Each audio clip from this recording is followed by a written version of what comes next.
oleh Ustazah Istiatul Ma'rufah. Waktu dan tempat kami persilahkan. Tafadhol. Jazakillah khairan. Bismillahirrahmanirrahim.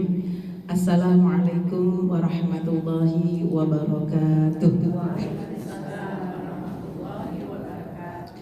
Alhamdulillahirabbil alamin wa bihi nasta'in ala umuri dunya waddin. Wassalatu wassalamu ala asyrafil anbiya wal mursalin wa ala alihi wa ashabihi wa man tabi'ahu ila yaumiddin.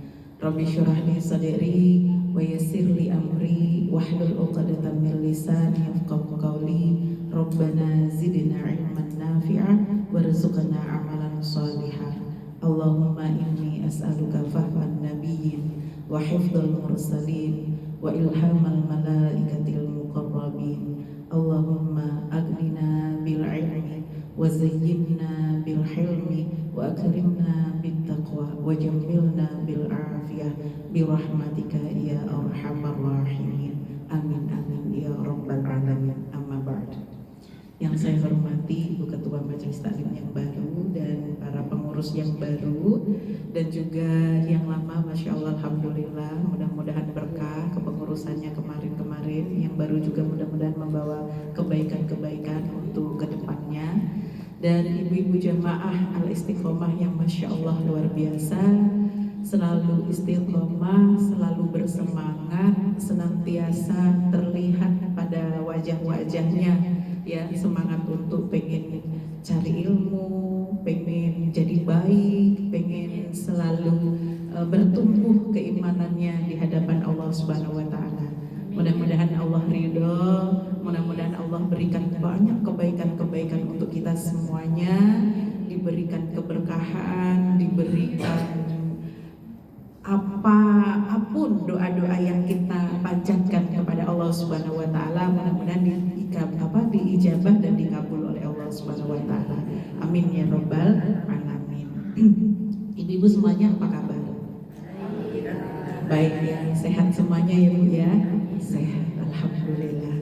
Mudah-mudahan anak keluarga kita semuanya juga diberi kesehatan oleh Allah Subhanahu wa taala dimanapun mereka berada. Ibu-ibu sekalian yang saya cintai karena Allah Subhanahu wa taala, hari ini Masya Allah dingin-dingin ya suasananya. Ya, emang enak tidur kalau kayak gini, apalagi hari libur ya kan, pengennya tidur lagi gitu.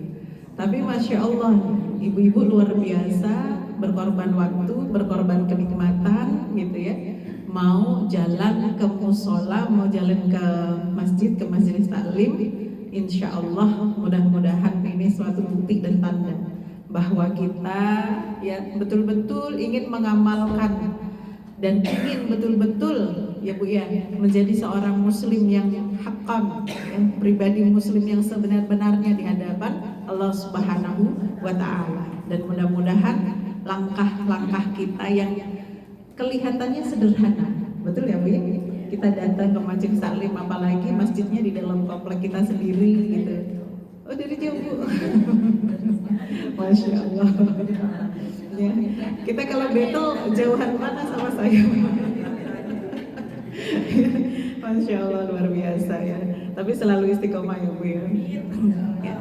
Mudah-mudahan yang ya kecil tapi Masya Allah dampaknya mudah-mudahan banyak ya, baik untuk kita pribadi, keluarga maupun untuk umat, baik di dunia maupun di akhirat. Masya Allah ya. Hari ini ibu-ibu kita ngebahas hadis yang ke-8. Kalau di judul buku terjemahan misalnya kita dapetin hadis Arba'in Nawawi, itu judulnya kehormatan muslim ya. Nah, hadis ini saya bacakan matangnya terlebih dahulu, nanti terjemahannya juga baru kita bahas ya, dari secara global maupun secara makna yang terperinci pada hadis yang akan kita sampaikan. Insya Allah hadisnya tidak panjang dan kalimatnya juga banyak yang sebenarnya sudah familiar sama kita. Dan mungkin di antara teman-teman yang lain juga sudah pernah mendengar hadis ini, begitu ya. Nah, kita mudah-mudahan review lagi ya seperti apa pemahaman kita terhadap hadis ini, nanti mudah-mudahan membawa kebaikan untuk kita semuanya. Baik, saya baca ya Bu ya. Kalau ibu-ibu di handphone tuh ibu googling hadis ke-8 Arba'in Nawawi, itu pasti nanti ketemu di search gitu ya. Itu teksnya banyak sekali ya, nanti ketemu hadis ke-8 ya, hadis ke-8 Arba'in Nawawi. Nggak usah pakai Arba'in Nawawi, hadis ke-8 itu aja udah muncul banyak nanti ya. Baik, sembari ibu nyari ya, yang belum ketemu mudah-mudahan cepat ketemu, yang tidak ketemu tidak apa-apa, ibu dengerin saya saja juga tidak masalah ya. Saya baca teksnya dulu. Bismillahirrahmanirrahim. Ani bin Umar radhiyallahu anhuma anna Rasulullah sallallahu alaihi wasallam ya qala umirtu an uqatilan nasa hatta yashhadu an la ilaha illallah wa anna Muhammadar Rasulullah wa yuqimus shalah wa yutuz zakah fa idza fa'alu dzalik asamu minni dima'ahum wa amwalahum illa bihaqqil islami wa hisabuhum 'ala Allah ta'ala. Begitu hadisnya. Artinya seperti apa? Disimak artinya. Ya, dari Ibnu Umar radhiyallahu anhu, sesungguhnya Rasulullah sallallahu alaihi wasallam bersabda, aku diperintahkan untuk memerangi manusia hingga mereka bersaksi atau bersyahadah bahwa tidak ada ilah kecuali Allah dan sesungguhnya Muhammad adalah utusan Allah, menegakkan salat serta menunaikan zakat. Jika mereka telah melakukan itu, mereka terjaga dariku darah dan harta mereka, kecuali dengan hak Islam dan atas Allah Subhanahu wa taala perhitungan mereka. Nah, ini hadisnya Bu. Ya, terjemahannya juga tadi sudah disampaikan. Nah, sekarang kalau kita ngomongin hadis itu kan kita harus ngomongin statusnya. Betul ya Bu ya? Hadis ini statusnya apa nih? Sahih, dhaif atau palsu kan begitu. Nah, hadis ini ibu-ibu sekalian, hadis yang sahih. Artinya ya hadis ini bisa dipakai untuk dalil dan hujjah karena betul-betul ini hadis dari Rasulullah Shallallahu alaihi wasallam. Sanadnya tidak ada bermasalah. Ya, dari mana kita ketahui hadis ini sahih? Ya, karena salah satu periwayatnya adalah Imam Al-Bukhari. Ya, ada Imam Bukhari, Imam Muslim ya kan meriwayatkan hadis ini dan yang lainnya juga menulis pada kitab-kitab hadisnya. Jadi kalau ditanyakan emang hadisnya bagaimana statusnya? Status itu sahih atau dhaif atau palsu kan begitu ya Bu ya. Kita kemarin kan udah pernah ngebahas itu ya. Kalau yang dijadikan hujjah apalagi untuk mengambil satu hukum ini halal, haram, makruh atau apapun itu, ambil satu hukum itu tidak boleh berpegang pada hadis selain hadis sahih. Jadi hadisnya harus sahih. Nah, ini tadi disampaikan hadisnya sahih gitu.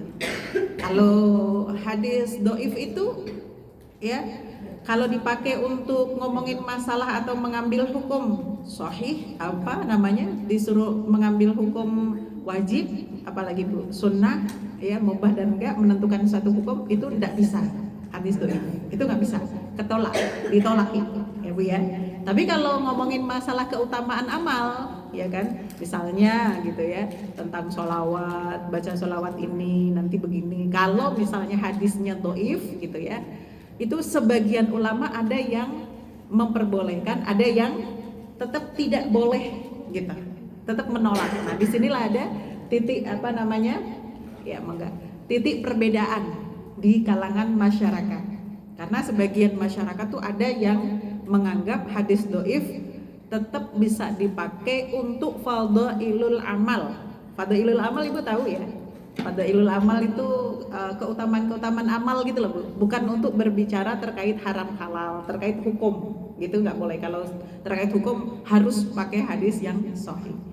Nah kalau hadis palsu bagaimana? Oh, kalau hadis palsu mau fadhailul amal, apalagi terkait membicarakan masalah hukum haram halal gitu ya, jelas ditolaknya, semuanya tidak boleh mengambilnya ya.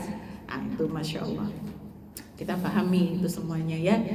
Nah kemudian makna hadis yang tadi disampaikan secara global maknanya begini.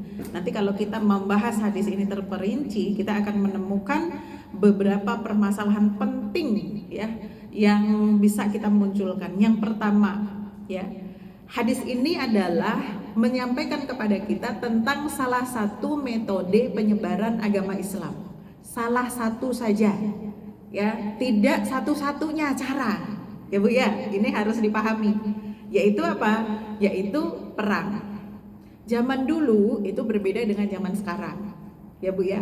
Zaman dulu Masya Allah luar biasa, memang setiap satu wilayah ya Bu ya, satu wilayah kemudian satu kabilah dan sebagainya gitu kan, itu dari masa ke masa sejarah perang itu selalu ada ya, apapun permasalahannya. Dan agama itu bukan permasalahan satu-satunya, betul nggak Bu ya? Jadi kalau ada orang yang mengatakan bahwa agama itu sumber perpecahan, sumber orang bikin jadi perang, itu salah, betul ya Bu? Ya, yang bukan berperang karena faktor agama banyak, ya kan, banyak banget gitu. Ya dari masa ke masa, alasan kekuasaan, alasan apa namanya, banyak macam orang berperang itu. Ya, nah dalam Islam bagaimana cara memandang perang itu sesuatu hal yang sangat penting sekali. Ya, perang itu satu hal yang sangat penting. Dia menjadi salah satu metode untuk menyebarkan Islam. Tetapi perang di dalam Islam itu, ya, itu bentuknya adalah sebuah perlawanan, bukan penyerangan yang gitu ya Bu ya. Dia bukan penyerangan yang sifatnya memaksa. Itu tidak boleh, dalam Islam itu tidak boleh.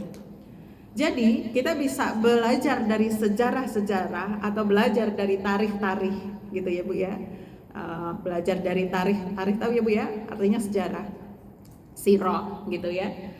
Dan semua buku-buku pelajaran tentang masalah ya sejarah Islam, apalagi kalau kita berbicara terkait dengan perang di masanya Rasulullah SAW ya, selalu ada fase di mana ketika akhirnya terjadi suatu peperangan. Tidak yang ujuk-ujuk perang begitu, tidak ujuk-ujuk langsung kirim pasukan, itu tidak. Betul ya Bu? Jadi contoh misalnya, perang pertama dalam Islam itu perang Badar.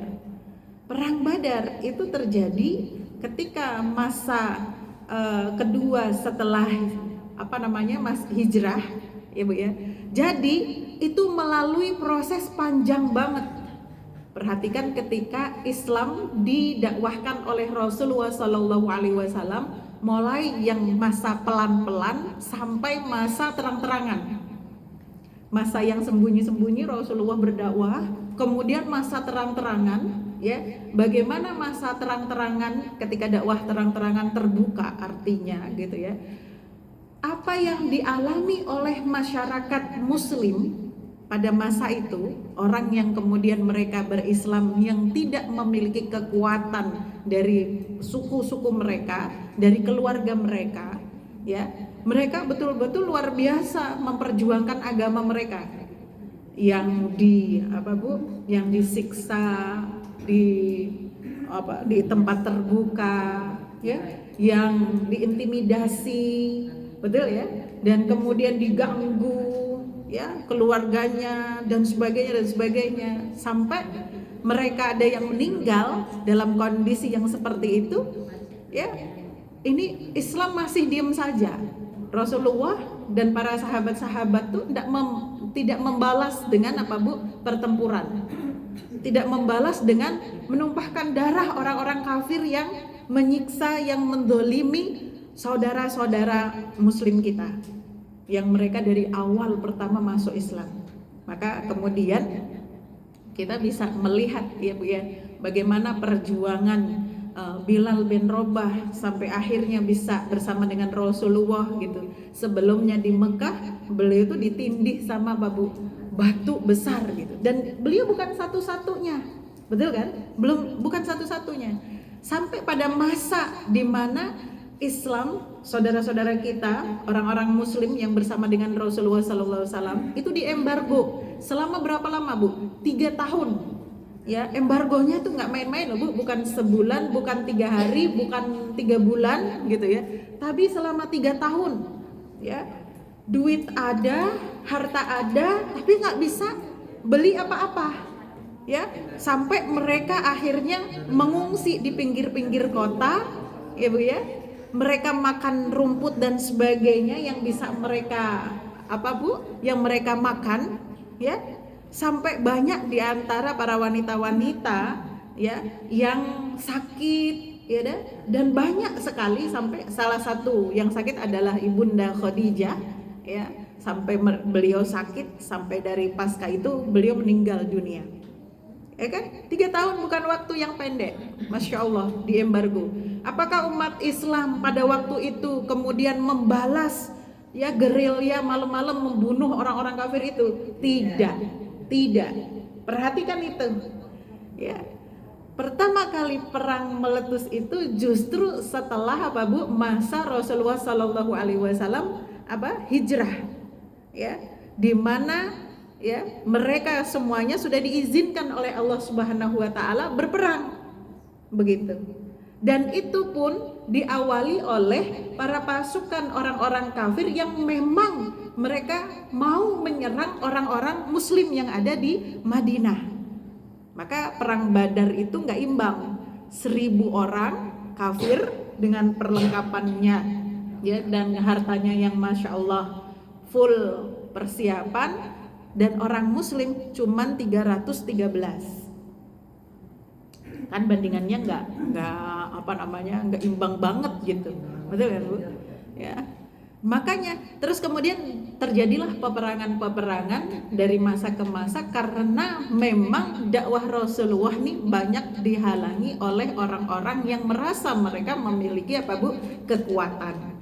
Jadi ketika kondisinya seperti itu, ya memang harus perang. Diperintahkan sama Allah perang begitu. Jadi ini harus dipahami dan diluruskan. Kenapa? Karena di luar banyak sekali fitnah terhadap orang-orang muslim, terhadap agama Islam sendiri gitu ya, dimana kadang-kadang agama Islam itu diidentikan dengan teroris gitu ya, terus senang perang dan sebagainya ya. Padahal kalau kita bandingkan dengan perang-perang yang terjadi, perang-perang dunia gitu ya, itu perangnya orang muslim itu sangat bermartabat sekali, sangat bermartabat.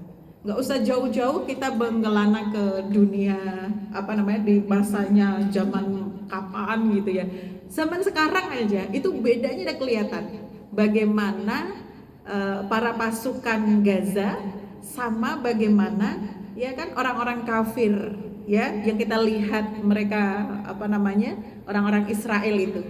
Perlakuan orang Gaza, pasukan Hamas terhadap lawannya, dan bagaimana ya perlakuan orang-orang Israel terhadap orang-orang Palestina.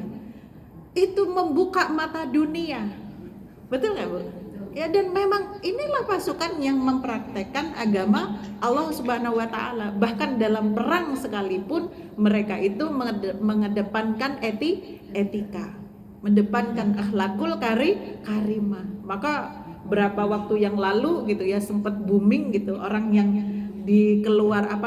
dibebaskan dari tahanan Hamas gitu, malah seneng gitu kan. Ya malah bilang I love you gitu kan ya. Masya Allah, malah bahagia gitu tinggal di di campnya Hamas gitu ya. Tapi Bu, nggak ada judul orang-orang muslim yang ditawan Israel itu bahagia, nggak ada. Nggak ada ya, karena banyak sekali kondisi-kondisi yang membuat mereka akhirnya ya dari mulai kehilangan kesehatannya, psikologinya terganggu dan sebagainya. Karena nggak manusiawi begitu. Dan cara perangnya Israel juga nggak manusiawi, dari mulai senjata yang digunakan, kemudian bagaimana dia membabi buta fasum ya yang seharusnya nggak boleh dihabiskan dan sebagainya gitu ya. Maka luar biasa. Maka alhamdulillah hari ini kita turut bahagia dengan bahagianya para orang-orang Palestina ya Bu. Insya Allah mudah-mudahan ya dipatuhi, karena gencatan senjata insya Allah sampai hampir 2 tahun ya, mulai besok ya mulai besok. Jadi kita bahagia sekali ya, membuat orang-orang Palestina punya harapan untuk membangun negerinya gitu ya, Masya Allah. Jadi begitulah Islam itu ditegakkan atas kehormatan, begitu ya Bu ya. Jadi perang itu untuk mengangkat harga diri. Karena apa? Mereka melakukan intimidasi dan kekerasan, mereka melawan gitu ya, mereka memusuhi gitu ya. Kita harus angkat senjata untuk melawan. Nggak bisa kita nggak apa-apa lah kalau mau diperangi, udah kita pergi aja, menjauh lagi, pergi aja. Habis Bu kalau gitu, Islam nggak sampai di sini, nggak akan kita nikmati sekarang ini, betul nggak Bu ya? Tapi dalam konteks kita menyebarkan Islam tadi ya, Allah Subhanahu wa taala dalam surat Al-Baqarah ayat 256 Allah menyampaikan la ikraha fiddin qad tabayyana rusydu minal ghayy. Ya artinya tidak ada paksaan dalam apa Bu? Menganut agama. Ya, dalam hal ini menganut agama Islam. Kita tuh nggak boleh nyebarin agama kita kepada orang yang sudah memiliki agama, nggak boleh. Ya, atau apalagi maksain mereka harus masuk agama saya, nggak bisa begitu Bu. Ya, jadi harus kita ya menyampaikan agama ini dengan baik, ya, menyampaikan dengan menunjukkan akhlakul karimah. Ya, kalau yang kita dakwai, yang didakwai oleh orang-orang yang diajak untuk lurus kembali agamanya itu orang-orang musyrik itu Bu. Kan kalau dalam Islam dakwahnya Rasulullah Shallallahu Alaihi Wasallam, yang didakwai Rasulullah itu kan terbagi menjadi 3 ya Bu ya. Yang pertama ya al-musyrikun, ya kan, al-musyrikun itu adalah orang-orang musyrik. Ya, orang-orang musyrik itu maksudnya apa?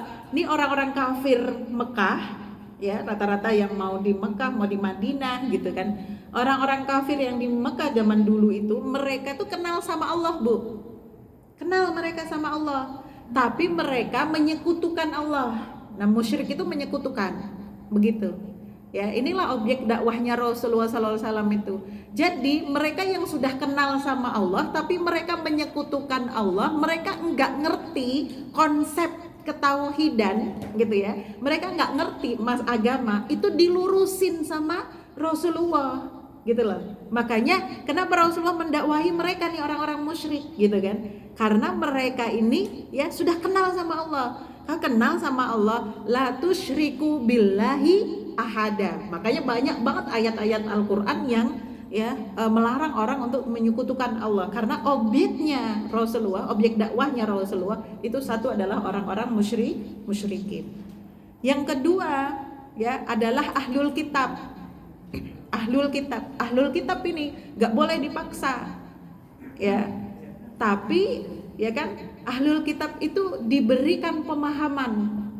Makanya kalau sama ahlul kitab itu siapa? Orang yang mempelajari kitab-kitab Allah Subhanahu wa taala sebelum Al-Qur'an. Jadi mereka tuh sudah pinter duluan Bu sama agama itu. Sama agamanya udah pinter duluan, karena mereka tuh ya kesehariannya mereka mengkaji, baik mengkaji Taurat, mengkaji Zabur, Injil gitu ya. Itu dikaji sama mereka. Jadi paham betul konsep-konsep tentang apa Bu? Tentang ketuhanan dan konsep tentang kenabian, kenubuahan. Itu paham betul mereka. Begitu. Makanya Rasulullah tuh paling sedih kalau gitu ya, orang yang tidak mengimani Rasulullah itu justru dari kalangan ahlul kitab, karena konteksnya mereka tuh harus paham ya paling tahu. Waalaikumsalam warahmatullahi wabarakatuh. Ya. Harusnya mereka tuh paling yang pertama kali menerima Islam karena mereka tahu ya, karena Islam itu ndak ada apa Bu? Ndak ada perbedaan dengan agama-agama yang terdahulu. Agamanya Nabi Ibrahim, kemudian agamanya siapa lagi Bu? Ya, agamanya Nabi Isa, agamanya Nabi Musa, yang dibawa oleh nabi-nabi sebelum Nabi Muhammad itu sama, begitu. Maka Rasulullah tuh harapannya begitu ahlul kitab itu ditunjukkan fakta-fakta terhadap kenubuahannya, terhadap Islam, itu harusnya mereka yang pertama kali nerima gitu. Ya kan, itu yang bikin Rasulullah tuh sedih. Ya ternyata mereka tuh enggak mau ya menerima, padahal mereka harusnya menerima. Begitu. Ya. Nah, ini ahlul kitab. Kemudian yang ketiga siapa? Yang ketiga adalah orang-orang pengikut para ahlul kitab ini. Ya, yaitu orang Yahudi, orang Nasrani, begitu. Ya. Ininya apa namanya? Jamaahnya mereka. Ini objek dakwahnya Rasulullah Sallallahu Alaihi Wasallam, ya. Dan perintahnya Allah Subhanahu Wa Taala di dalam surat An-Nahl ayat 125, kemudian itu menjadi perintah Allah kepada, bukan hanya kepada Rasulullah saja, tetapi kepada kita semuanya. Apa itu? Ud'u ila sabili rabbika bil hikmati wal mau'izatil hasanah wajadilhum billati hiya ahsan. Artinya apa? Serulah gitu, ajaklah gitu, berdakwahlah gitu loh. Ya. Jadi dakwah itu menjadi tugas kita selanjutnya. Begitu ya Bu ya. Kepada jalan Tuhanmu dengan apa? Hikmah dan pengajaran yang baik. Hikmah wal mau'izatil hasanah.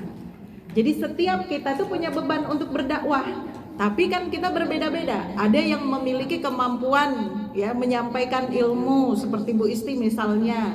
Ada orang yang tidak bisa Bu ngomong di depan. Bagaimana dakwahnya gitu kan ya. Ibu-ibu kalau kita baca sejarah dan sirah itu, justru Rasulullah Sallallahu Alaihi Wasallam banyak menyampaikan pelajaran-pelajaran agama itu ya melalui akhlak beliau. Ya kan Bu ya. Akhlak dan keteladanan. Jadi menyampaikan berdakwah pakai kalimat ya, pakai apa Bu, podium, itu juga bukan satu-satunya metode dakwah. Ya kayak tadi, perang juga bukan satu-satunya metode dakwah gitu. Jadi dakwah itu luas macamnya, jangkauannya luas. Salah satunya Ibu ya menghidupi majelis taklim Ibu di komplek, itulah bentuk dakwah Ibu. Betul nggak? Ya mungkin Ibu udah nanti ustazah nyampein misalnya ya hadis ke-8, saya mah udah ngelotok misalnya, saya udah pernah belajar, sudah hafal, sudah ngerti apa pembahasannya. Tapi kalau misalnya saya nggak datang, nanti ibu-ibu pada nggak semangat datangnya. Nah kan kadang-kadang ada yang begitu ya. Ya, jadi niat datangnya itu bukan hanya sekedar ilmunya, tetapi apa? Untuk menghidupkan majelis taklim supaya ya lebih rame, lebih apa Bu? Makmur gitu kan ya. Maka itu pun bagian dari dakwah. Masya Allah. Itu cara Ibu dakwah itu begitu gitu. Ya kan nggak mungkin misalnya ustazah itu cukup satu di depannya ngomong kan satu. Tapi Ibu sebenarnya juga punya ilmu gitu kan ya. Saya ngerti gitu. Ya saya juga paham gitu ya. Tapi tugas saya bukan yang menyampaikan tadi. Kan ya. Kadang-kadang tuh begini, saya punya temen begini. Ada temen yang begitu tuh di majelis taklimnya. Oh pinter dia, ilmunya ada gitu ya. Tapi ustazah, saya kan ibu di apa namanya? Saya kan sama ibu-ibu nih sama barengan sama mereka udah biasa. Jadi ibu-ibu nih kalau saya yang ceramah kayaknya kurang afdol gitu ya. Jadi nanti yang ceramah biar yang lain gitu. Padahal ya bisa jadi salah satu di antara ibu-ibu ini mungkin lebih hebat daripada ustazahnya begitu, tapi tawaduknya luar biasa gitu kan ya. Maka dia berjuangnya di sisi lain. Saya yang ngehidupin majelis taklimnya, saya yang apa namanya ngomporin ibu-ibunya supaya majelis taklimnya makin berkembang. Nah itu masya Allah dakwah juga di situ Bu. Ya, apapun Bu dalam dakwah itu masya Allah luar biasa, luas sekali. Ya, peran-peran kita yang kemarin saya bilang, peran-peran kecil kadang-kadang nggak tampak, nggak kelihatan, itu bisa jadi urgen. Ya, dalam dakwah ini. Kita tuh gini Bu, kalau kita menghidupi atau kita ya nguri-nguri lah ilmunya Allah Subhanahu wa taala, masjidnya Allah Subhanahu wa taala gitu ya. Niatnya supaya dakwah di situ hidup. Kalau hidup terus, agama ini hidup terus, ajaran kita terus hidup, ya kan? Artinya ya, konsep mewariskan itu sedang berjalan. Begitu. Ya kan? Konsep mewariskan itu sedang berjalan. Contoh maksudnya bagaimana? Ibu-ibu kita ini tadi ya terbatas juga dalam berdakwah. Maka cukup kita, walaupun kita nggak punya jamaah di luar sampai ratusan, sampai ribuan misalnya gitu ya. Cukup sebagai ibu rumah tangga itu jangan berhenti kesolihan ini hanya pada ibu saja, jangan. Jadi kita harus punya konsep bagaimana mewariskan kesolihan itu kepada anak-anak kita. Maka medan dakwah, objek dakwah kita itu adalah keluarga kita. Jangan putus kesolihan, jangan putus keimanan, jangan putus sujud kita, jangan putus Al-Quran kita, ya kan? Hanya sampai di diri kita. Jadi harus diwariskan kepada anak-anak kita. Paham Bu? Ya, kemarin tuh saya sedih banget, ada yang curhat gitu ya Bu ya sama Ustadz gitu kan, cerita, Ustadz saya itu orang tua saya, bapak saya itu penceramah, kemana-mana ceramah gitu, pokoknya Pak Kiai lah gitu, ngajarin kemana-mana gitu ya, tapi anak-anaknya itu nggak dididik agama, udah kehabisan waktu dia dengan kegiatan di luar, anak-anaknya itu nggak dia apa Bu ya, sampai akhirnya anak-anak tuh 8 orang anaknya bermasalah, semuanya bermasalah. Itu buat pelajaran kita tuh Bu, sedih kita. Ya. Nah, ya, apapun kita, sebagai apapun kita jangan sampai kita berhenti, ya kan, kesolihan itu hanya pada emaknya doang. Ya, kita bisa ngaji, anak kita harus bisa ngaji. Kita sholat, anak kita harus sholat. Kan gitu. Ya. Kita paham ilmunya Allah, anak kita juga harus lebih paham ilmunya Allah Subhanahu wa taala. Begitu ya Bu ya. Kemudian ya, yang kedua, hadis ini mengajarkan tujuan utama dakwah Islam, yaitu akidah dan syariah. Itu penting nih, ditanamkan betul-betul ke dalam diri umat. Jangan sampai umat ini goyah ya Bu ya, apalagi zaman sekarang. Banyak banget orang berbicara yang kalau kita dengarkan pembicaraannya itu bisa, kalau orang yang tidak memiliki keimanan yang kuat itu seolah-olah kayak bener ya dia ngomongnya, bener ya dia ngomongnya, itu menggoyahkan keimanan kita. Itu sekarang tuh banyak Bu yang ngomong-ngomong tuh ya, taruhlah misalnya orang-orang yang cara berpikirnya liberal, ya kan, ya dia mengedepankan seolah-olah tuh dalam bahasa dia ya kan logikanya begini, orang tuh yang ngedengerin dia diajak mikir diajak mikir seolah-olah gitu ya, logikanya masuk gitu, padahal yang disampaikan itu rusak, betul-betul membuat keraguan, kemudian bisa jauh dari pemahaman dan konsep akidah dan syariah kita. Na'udzubillahi min dzalik. Maka ibu-ibu benar-benar ya deketin anak-anak kita. Ya, gaul-gaulnya itu. Apa yang didengar, coba sekali-kali ya diajakin ngobrol tentang ya gimana sih pandangannya terhadap Islam tuh kayak gimana gitu. Ya, masih lurus gak nih pemikirannya? Ya Bu ya. Kan yang kita khawatirkan sebenarnya itu bukan hanya kita Bu, anak-anak kita nih yang masih anak-anak muda nih, betul gak?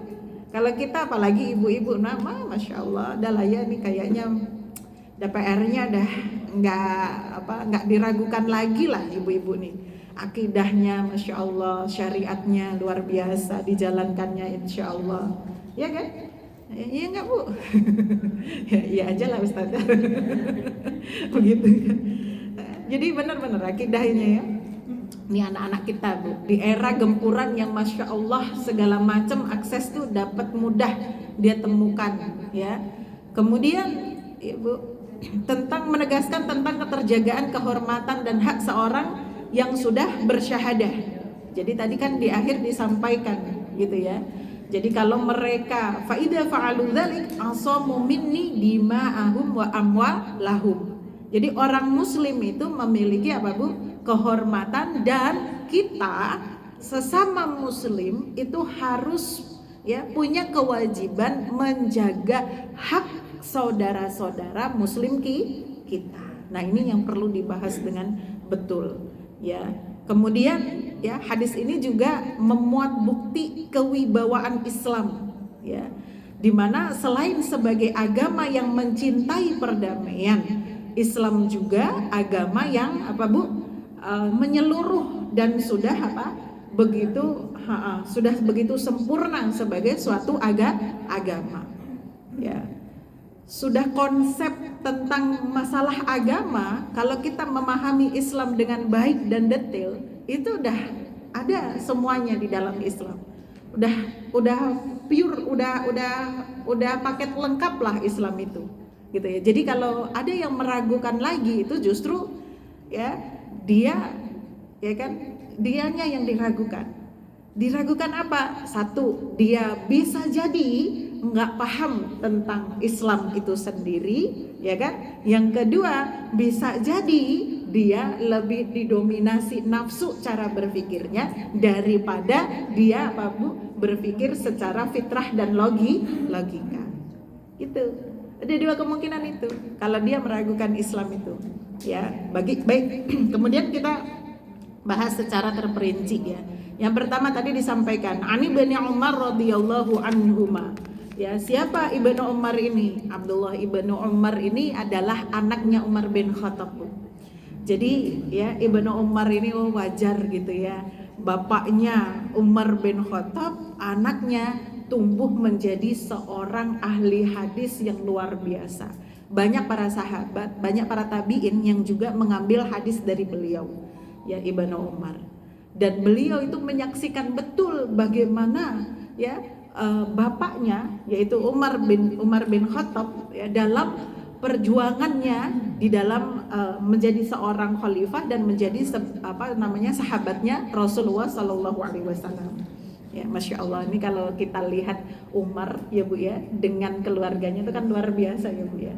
Yang pertama mungkin cerita Umar yang masyhur dari kepada ibu-ibu semuanya adalah ketika Umar jadi seorang khalifah gitu ya.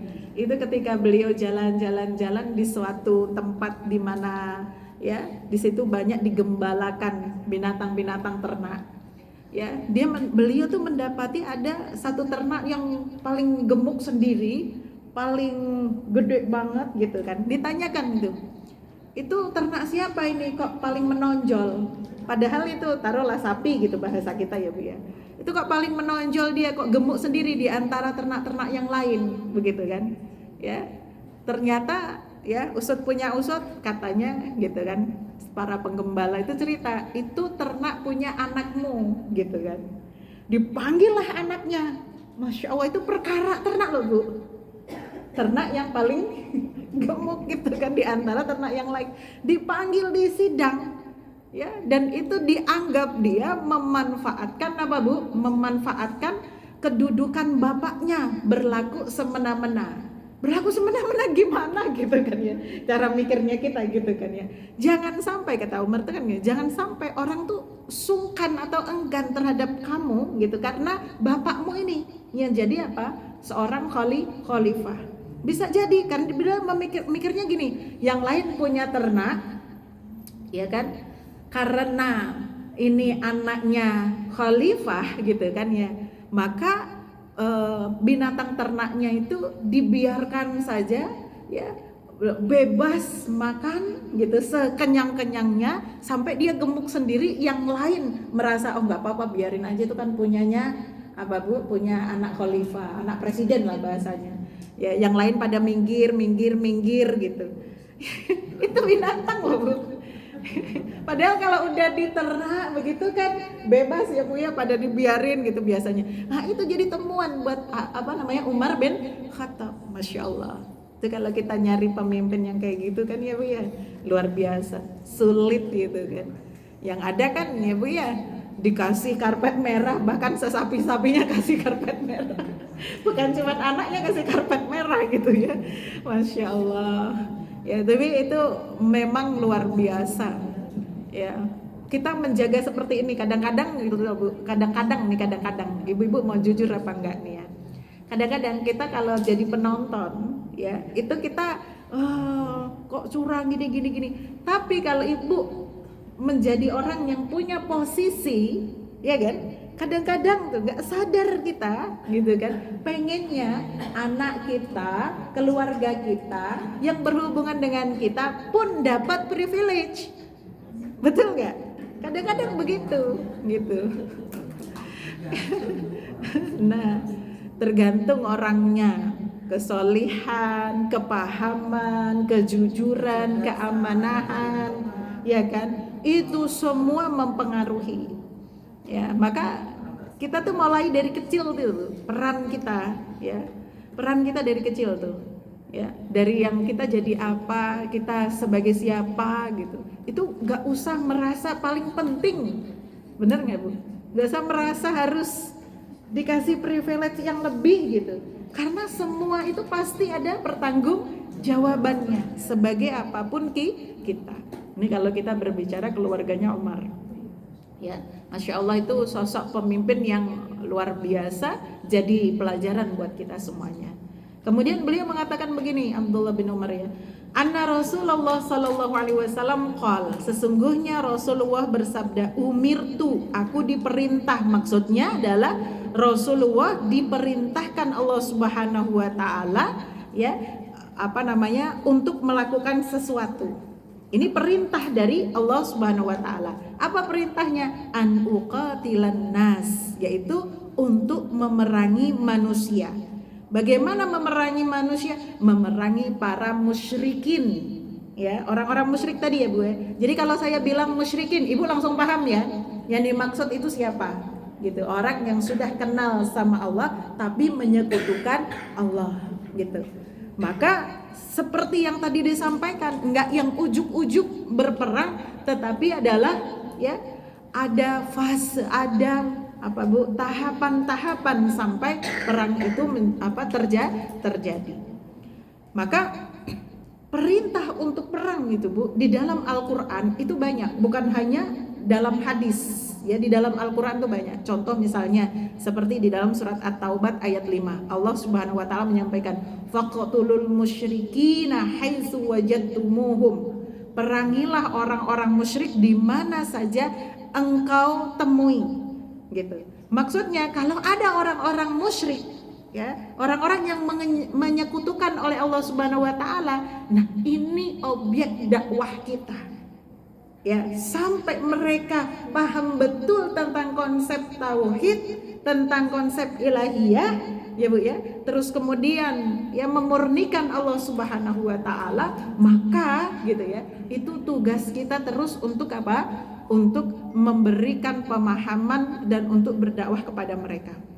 Kalau mereka terganggu ya dan kemudian menyerang kita, maka kita tidak boleh diam saja. Boleh kita membalas untuk melakukan perlawanan dan melakukan peperangan. Begitu maksudnya. Jadi nggak yang ujuk-ujuk, wah itu ada orang kafir di sana, ayo kita perangi tuh di sana, ayo kita bom di sana. Nggak bisa begitu. Dalam Islam itu perang itu bukan satu Bu? Bukan satu tindakan pertama gitu ya. Jadi itu adalah bentuk pertahanan diri. Ya. Kemudian perintah Allah Subhanahu wa taala di dalam surat Al-Anfal ayat 39 juga, waqatiluhum hatta la takuna fitnatu wa yakuna ad-dinu kulluhu lillah.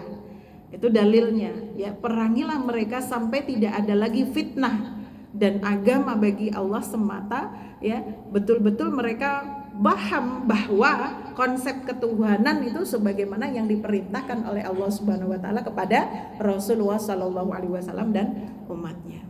Gitu. Ya, paham ya Bu ya sampai di sini. Ya, maka Rasulullah menyampaikan hatta yashhadu an la ilaha illallah wa anna muhammadar rasulullah. Ya, zaman dulu itu orang-orang ahlul kitab itu mereka begini Bu, datang kepada Rasulullah, dia bilang, Muhammad, aku itu percaya kepada Allah, aku tuh beriman kepada Allah, tapi aku tuh nggak mau percaya dengan engkau, nggak mau beriman bahwa engkau adalah nabi.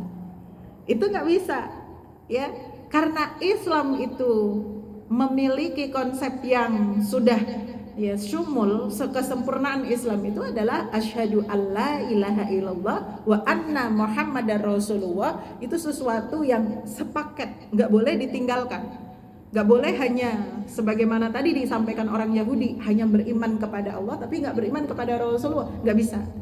Kalau beriman kepada Allah harus beriman kepada Rasulullah sallallahu alaihi wasallam. Ya, maka walaupun seperti apa keimanan dia, ngakunya dia keimanannya hanya kepada Allah, itu tidak akan diterima oleh Allah Subhanahu wa taala kalau dia tidak beriman kepada Rasulullah sallallahu alaihi wasallam. Sama Bu, dia mengaku bahwa dia beriman kepada Allah Subhanahu wa taala, tapi kemudian dia menyembah, ya kan, tuhan-tuhan yang lain, misalnya berhala, kemudian ya apalagi disembah gambar-gambar, atau dia ya kan hewan, ya tumbuhan atau segala macam ya dianggap sebagai Tuhan, ya walaupun dia mengaku menyembah Allah Subhanahu wa taala tetap tidak akan diterima. Jadi Islam itu butuh yang ikhlas. Ya, ikhlas itu apa Bu? Memurnikan. Ya kan? Memurnikan apa? Memurnikan penyembahan hanya kepada Allah Subhanahu wa taala. Syahadahnya tuh begitu. Maka kenapa tidak diterima keimanan seseorang ketika dia menyekutukan Allah dengan yang lain? Karena memang dalam Islam tidak ada sekutu bagi Allah Subhanahu wa taala. Dan dia harus menerima Rasulullah sallallahu alaihi wasallam satu paket, enggak boleh dipisah-pisah. Nah, itu akidah, itu bab akidah tuh kalau kita memahami tentang masalah asyhadu alla ilaha illallah wa asyhadu anna muhammadar rasulullah. Itu kalau bab masalah akidah itu kan panjang tuh bahasannya. Betul nggak Bu ya? Tapi kalau saya meringkasnya gitu ya, sebagaimana tadi saya sampaikan gitu, tidak ada ya noda dalam peribadahan kita kepada Allah Subhanahu wa taala, betul-betul kita memurnikan Allah Subhanahu wa taala, akhlak lakunya itu kita mencintai apa yang dicintai oleh Allah Subhanahu wa taala dan membenci apa yang dibenci oleh Allah Subhanahu wa taala. Ya. Dan kemudian Rasulullah menyampaikan wa yuqimus shalah wa yu'tuz zakah. Nah, ini bagian syariahnya. Ya, hanya beriman kepada Allah, beriman kepada Rasulullah, beriman kepada Al-Qur'an gitu ya. Apakah cukup? Tidak. Harus seorang muslim itu dia yuqimus shalah wa yu'tuz zakah. Gitu. Mendirikan sholat dan juga menunaikan zakat. Ya. Mendirikan sholat yang sebenar-benarnya, jangan cuman sekedar jungkar-jungkir gitu, ya kan? Cuman sekedar sholat itu kayak ya. Tapi betul-betul sholat yang ditegakkan, ya Bu ya. Konsepnya sholat itu kan banyak banget Bu ya. Konsep keberpasrahan kita kepada Allah Subhanahu wa taala. Bu, kalau kita sudah ya pakai mukena, kalau orang Indonesia sholatnya kan biasanya pakai mukena ya, pakai mukena, kemudian sudah ngampar sajadah, kemudian kita sudah berdiri di atas sajadah kita bilang Allahu Akbar, tangan kita angkat, ya kan, tangan kita angkat, kedua tangan kita angkat, ya telapak tangan betul-betul berhadap kepada Allah Subhanahu wa taala. Itu bukan cuman telapak tangan kita aja yang menghadap kepada Allah Subhanahu wa taala, tapi itu bentuk kepasrahan total kita sama Allah Subhanahu wa taala. Sudah waktu itu tuh sepanjang kita sholat itu kita sudah inni wajjahtu wajhiya lillahi rabbil alamin. Kan begitu. Maka semua inna sholati wa nusuki wa mahyaya wa mamati lillahi rabbil alamin. Begitu nggak Bu kalau kita sholat? Ya kan? Maka betapa indahnya sholat kita, betul nggak? Indah banget sholat kita tuh, masya Allah. Itu Bu harus sampai di sana. Kenapa? Karena itu kebutuhan fitrah kita. Sholat kita itu loh Bu, kebutuhan fitrah kita. Penuhi dulu. Kadang-kadang kan kita sholat tuh nggak memenuhi kebutuhan fitrah kita, ya. Cuman menggugurkan kewajiban saja. Takut kita begini, takut nanti begitu, ya. Padahal secara fitrah. Maka kalau kita sudah mendapati kebutuhan fitrah kita, itu jiwa insya Allah Bu, ya kan, jiwa tuh merasa tenang, jiwa tuh merasa kenyang, gitu, jiwa merasa aman, ya. Maka kalau jiwa merasa tenang, merasa aman, ya kan, terus kemudian merasa apa Bu, kenyang, gitu, insya Allah itu mengaruh pada diri kita, mengaruh pada pribadi kita. Maka kenapa guru-guru kita selalu ngajarin kita perbaiki sholat. Insya Allah kalau sholat sudah mulai diperbaiki, semuanya, semua Bu, itu akan mengalami perbaikan. Baik hidup kita, ya, terus kemudian fisik kita, ya, ketenangan jiwa kita, ya, bahkan gitu kan ya, tentang materi kita, dunia kita, itu pun ikut ke bawah, ikut diperbaiki oleh Allah Subhanahu wa taala. Angkanya begitu, sholat. Wa yu'tuz zakat, tunaikan zakat. Zakat itu masya Allah Bu ya. Sekarang yang lagi rame itu, ya kan, apa itu lagi rame? Ada yang berkomentar ya, orang DPR mana gitu kan ya, katanya makan gratis itu pakai uang zakat aja. Baca nggak Bu? Subhanallah. Mudah-mudahan itu cuman komentar personal saja gitu ya, bukan dari kebijakan dan sebagainya, hanya komentar personal.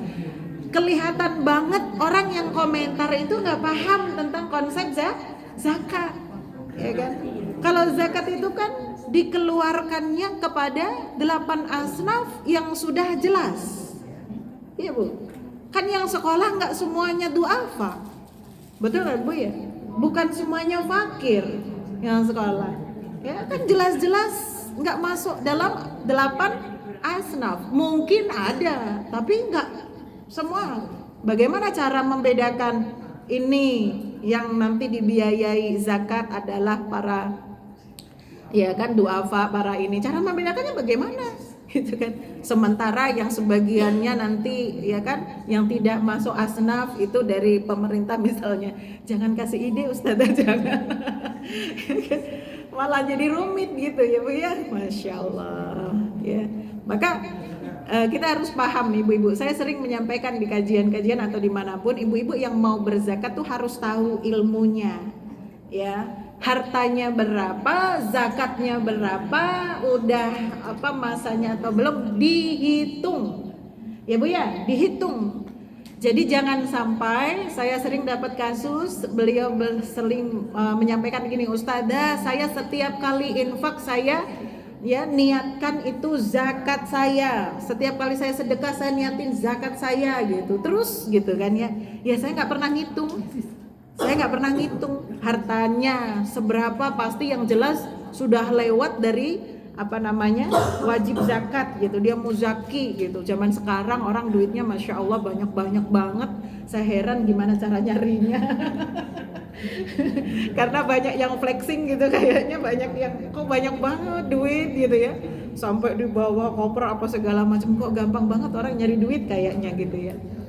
Jadi orang wajib zakat itu kan ya minimal dia punya kekayaan berapa Bu? Setara dengan 83 emas ya 80 sampai 85 minimal tuh ya gram emas itu udah wajib zakat. Udah masa 1 tahun nganggur gitu ya, itu udah wajib keluarkan zakatnya. Ya kalau dirupiahkan sekarang berapa Bu 1 gramnya? 85 ya sekitar 85 juta misalnya. Ya kan? Kalau 1 gramnya 1 juta. Ibu-ibu berapa sih 1 gram emas yang sering belanja? Oh. 1,5. Ya berarti dihitung tuh, dikalikan saja. Ya dikalikan. Kalau kita punya harta kekayaan segitu wajib dizakati. Keluarkan 2,5-nya. 0,25%-nya. Ya, jangan disimpan terus gitu. Nah, kemudian faida fa'alu dzalik artinya jika mereka telah melakukan itu asamu minni ya dima'ahum mereka terjaga dariku maksudnya ya dari umat Islam ya kan terjegah mereka ya mereka mendapatkan jaminan ya jaminan apa dima'ahum wa amwalahum darahnya hartanya. Jadi nggak boleh Bu kita menumpahkan darah orang Muslim semena-mena. Nggak boleh menumpahkan ya Bu ya. Dan sekonyong-konyong gitu, udah matiin aja, hilangkan saja nyawanya, bunuh saja, itu nggak boleh, haram. Ya dia orang Muslim, jadi nggak boleh zaman sekarang kayaknya bunuh orang kayak bunuh nyamuk. Na'udzubillah min dzalik. Ya. Kayak orang ya Allah berita kriminal itu di mana-mana gitu ya Bu ya. Ada aja ditemukan mayatnya dalam keadaan gitu kan. Astagfirullahaladzim. Apalagi sampai sekarang zaman dulu tuh heboh banget kalau ada orang dimutilasi ya mayat dimutilasi. Zaman sekarang Masya Allah hampir kriminalitas yang orang dibunuh banyak juga ya pelaku yang dimutilasi ya Allah. Hanya gara-gara itu kalau kasusnya sudah ditangani polisi, hanya gara-gara utang tidak dibayar, dibunuh, dimutilasi, ya Allah. Hanya gara-gara cemburu yang belum jelas itu perbuatannya gitu ya Bu ya. Itu bisa jadi dimutilasi, dibunuh, ya Allah. Iya, cemburu terus apa lagi tuh? Berantem sama tetangga. Nah, rapat RT RW, ya Allah, ya Allah,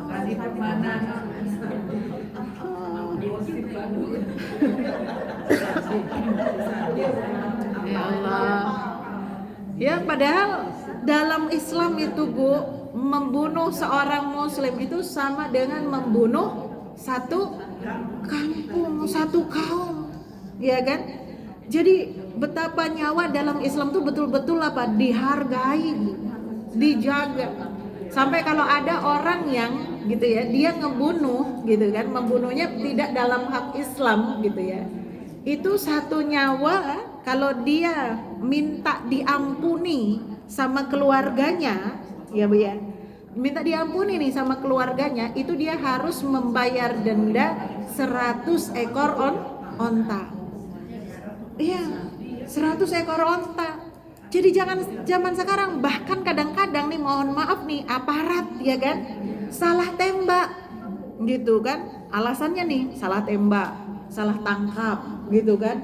Terus nanti dikembalikan udah jadi mayat. Ya, dikasih hanya uang 10 juta, 30 juta. Ya Allah. Nah. Ya, kadang-kadang ada duitnya, kadang-kadang enggak ada duitnya. Ya Allah. Ya maka Bu dalam Islam itu konsep menjaga darah atau menjaga nyawa seorang Muslim itu betul-betul ya kalau dia sudah bilang asyhadu an la ilaha illallah wa asyhadu anna muhammadar rasulullah itu ada jaminan dia harus merasa aman. Ya dia harus merasa aman. Begitu juga dengan hartanya. Harta orang Muslim itu Bu dalam Islam itu Masya Allah ya Allah Subhanahu Wa Taala itu masalah hak harta ya itu betul-betul Allah mengembalikan kepada umat, kepada hambanya. Kenapa Allah itu nggak mengampuni dosa orang yang punya hutang walaupun dia seorang mujahid fisabilillah, seorang syuhada. Kenapa, Bu? Semua dosanya orang syuhada nih loh, orang yang pergi perang kemudian mati, meninggal, ya kan, diampuni itu dosanya oleh Allah Subhanahu wa taala. Semua dosa diampuni. Meninggalnya dalam keadaan kondisi yang paling tinggi level meninggal. Ya kan? Tidak ada level yang di bawah seorang syuhada tuh nggak ada. Ya, diampuni dosanya kecuali satu dosa apa? Kalau dia punya utang nggak diampuni dosanya sama Allah Subhanahu wa taala. Ya, hati-hati sama utang. Kenapa? Karena Islam menjaga betul hakul amwal. Islam tuh jaga betul hak harta, hak kepemilikan. Ya, bahkan sampai seolah-olah tuh kayak bilang begini loh, Allah pun tak punya hak gitu. Allah pun tak punya hak terhadap hak yang dimiliki oleh hambanya. Seolah-olah Allah pengen ngasih tahu begitu loh. Makanya hati-hati. Kau tunaikan hakul adami kalian, gitu ya. Kau tunaikan hak kalian tuh sesama manusia, ya. Maka barulah aku akan mengampuni dosamu semua tanpa terkecuali. Gitu. Itu sakingnya Allah tuh menghargai betul, ya kan, kepemilikan. Ya. Luar biasa Islam tuh sempurnanya. Saya tuh saking seneng ngorek-ngorek ayat-ayat tentang ahkam, ayat-ayat tentang masalah harta, tentang warisan, tentang gini. Itu saya mendapat ibrah yang sangat besar. Bahkan Allah itu, Masya Allah gitu ya, Allah tuh memberikan kekuasaan penuh terhadap mereka yang memiliki harta itu, karena harta itu sesuatu yang ya Bu ya bisa membawa pada kehancuran. Ya, coba bayangin orang kalau dibunuh itu, kalau yang dibunuh laki-laki, ya kan, betul ini keluarganya jadi sengsara, betul nggak? Itu kalau laki-laki yang cari nafkah, siapa yang nyariin nafkah? Anak istrinya. Kalau laki-laki ini anak dari orang tua yang diandalkan, sementara dua orang tua ini sudah nggak mampu melakukan, ya kan, mencari maisha, mencari kehidupan, gitu, diandelin bener dia, ya. Bukan cuman dia doang yang mati, sekeluarganya, bisa jadi sekampung, ya, bisa jadi memang senegara. Maka betul-betul Masya Allah luar biasa. Ya, illa bihaqil Islam, kecuali dengan hak Islam. Artinya apa? Kalau hak Islam itu artinya begini, orang boleh dibunuh kalau dia melanggar aturan Allah Subhanahu wa taala. Contoh misalnya, seorang laki-laki yang sudah punya istri tapi dia berzina, ya kan? Banyak nggak sekarang, Bu? Banyak. Ya, hukumnya itu dirajam sampai mati. Seorang perempuan, ya kan, ya, yang sudah punya suami tapi berzina, maka hukumnya dibunuh, dirajam sampai mati. Ini kan keterlaluan. Sudah ada yang halal masih nyari yang haram, ya. Nah itu contohnya. Atau apalagi Bu, dia membunuh saudara muslimnya dengan sengaja, maka hukum balasnya adalah dibunuh lagi, ya. Tapi yang bunuh bukan kita, bukan masyarakat, harus ditetapkan dalam sebuah perundang-undangan dan yang memiliki kekuasaan. Begitu. Yaitu yang dimaksud dengan illa bihaqil Islam. Wa hisabuhum 'ala Allah ta'ala. Ya, dan atas Allah Subhanahu wa taala perhitungan mereka. Maksudnya bagaimana? Kalau orang sudah mengucapkan syahadah, kalau orang sudah mengaku beriman kepada Allah Subhanahu wa taala, maka urusan keimanannya itu jadi urusan Allah Subhanahu wa taala. Gitu, Bu. Nggak usah kita langsung bikin apa Bu, kayak keker gitu nih, gimana dia keimanannya, dia bagaimana, dia seperti apa, cara berimannya kayak gimana. Nggak usah begitu, udah pasrahin sama Allah Subhanahu wa taala, ya. Jangan sok-sokan kita menghakimi, jangan sok-sokan kita menilai seseorang dengan keimanannya, nggak usah gitu. Tapi ustazah dia Islam tapi kok gini-gini, nggak usah Bu, udah Ya kan? Itu bukan ranah kita. Ibu ingat sama tokoh yang namanya Abdullah bin Ubay bin Salul. Ya, itu orang munafik. Gembongnya munafik di Madinah. Itu Abdullah bin Salul itu. Ya, bagaimana perlakuan Rasulullah sama beliau, sama dia, gitu ya? Rasulullah tuh diem aja, Bu. Enggak yang kemudian ya diproklamirkan, diinikan, terus dijauhi, enggak. Rasulullah tuh diem aja. Ya, walaupun ya kelakuan dia ya kan, itu udahlah merugikan umat Islam. Contoh, dia itu ketika perang Uhud, ya kan? Itu pasukan perang Uhudnya orang muslim itu kan 1000 jumlahnya. Udah mereka jalan keluar dari Madinah, di tengah perjalanan Abdullah bin Salul ini, Bu, itu memprovokasi orang-orang munafik yang sama-sama dengan dia ya untuk balik ke Madinah. Gak ikutan perang, gak lanjut ikutan perang. Dan yang terjadi apa, Bu? Ya, 300 orang lebih ikut balik sama Abdullah bin Salul. Padahal waktu itu pasukan muslim itu hanya 1000 orang. Ya, 1000 tuh sama mereka, tapi mereka balik. Kan jumlahnya jadi berkurang. Berkurangnya nggak tanggung-tanggung. Berapa berkurangnya, Bu? 300 itu kan hampir 30%. Betul nggak, Bu? Ya. Dan itu gimana kondisi? Kan bikin bahasanya kalau hitung-hitungan secara militeri, betul kan ya Bu ya? Hitung-hitungan secara strategi itu kan merugikan umat Islam. Merugikan umat Islam benar. Ini kelakuan orang munafik tuh kayak gitu. Tapi apa yang terjadi? Apakah Rasulullah kemudian gitu ya memproklamirkan terus menghukum dan sebagainya Abdullah bin Salul ini gitu ketika dia dengan tingkah pola kemunafikannya? Allah sendiri yang akhirnya menghukumnya. Ya Rasulullah mah udah, orang dia memproklamirkan dia muslim kok, dia bilang dia Islam.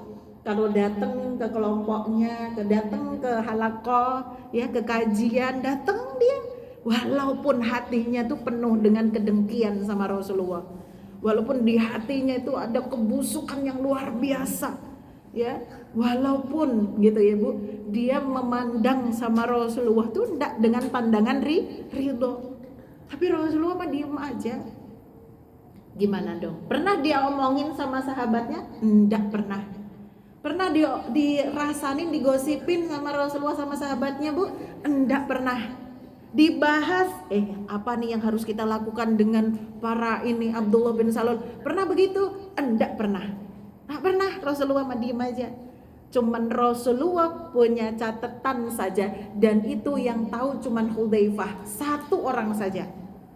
Cuman Hudzaifah. Rasulullah bilang, Hudzaifah, ya kamu catat orang ini, jangan satu pun ada yang kau kasih tahu terhadap catatanmu ini. Siapapun orang, jangan kau kasih tahu. Itu Rasulullah. Tapi para sahabat-sahabat dekatnya Rasulullah tahu kalau Hudzaifah punya catatan terhadap orang-orang munafik. Catatannya tuh tahu. Ya, sampai Umar bilang tuh sama Hudzaifah, tanyanya begini, nggak kepo siapa aja, kalau kita kan gitu ya.